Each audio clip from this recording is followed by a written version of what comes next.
Government అంతకుముందు ఉన్నప్పుడు కూడా చంద్రబాబు గవర్నమెంట్లో బాగా వచ్చినాయి చెప్పులు సీఎం రిలీఫ్ అంటే. ఇప్పుడు కూడా గవర్నమెంట్ వచ్చిన తర్వాత 1 ఇయర్ పైన ఉంటుంది, చెప్పులు వస్తూనే ఉన్నాయి, అందజేస్తాను. ఒక్కసారి మీరు కూడా ఆలోచించుకోండి, ముందు భవిష్యత్తు ఏంటి అనేది కూడా ఆలోచించుకొని ఎవరికైనా ఏదైనా. ఇప్పుడు నేను చెక్ ఇచ్చినానని నేను చెప్పట్లే, ఒక్కసారి ఆలోచించుకోండి. మీరు కూడా భవిష్యత్తు ఉంటుంది ఎప్పుడైనా, బాగా గుర్తు పెట్టుకొని ఆలోచించి కూడా ఓటు వేయాల్సి వస్తుంది. మీరేదో ఇది ఇప్పుడు వరకు ఇప్పుడు అనుకోండి, అప్పుడు వరకు అప్పుడు అనుకుంటే కాదు.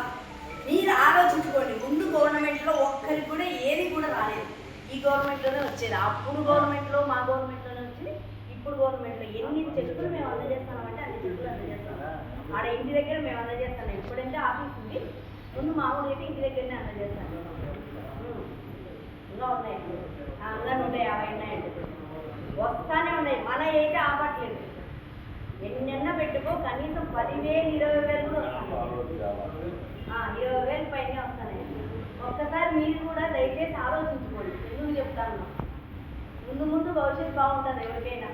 ఇప్పుడు తల్లివందనం అంటే తల్లివందనం చూస్తాను. జగన్మోహన్ రెడ్డి ఒకరికి అంటే ఇప్పుడు నేను మీకు చెక్కిచ్చి చెప్తానని కాదు, మీకు బాగా తెలుసు.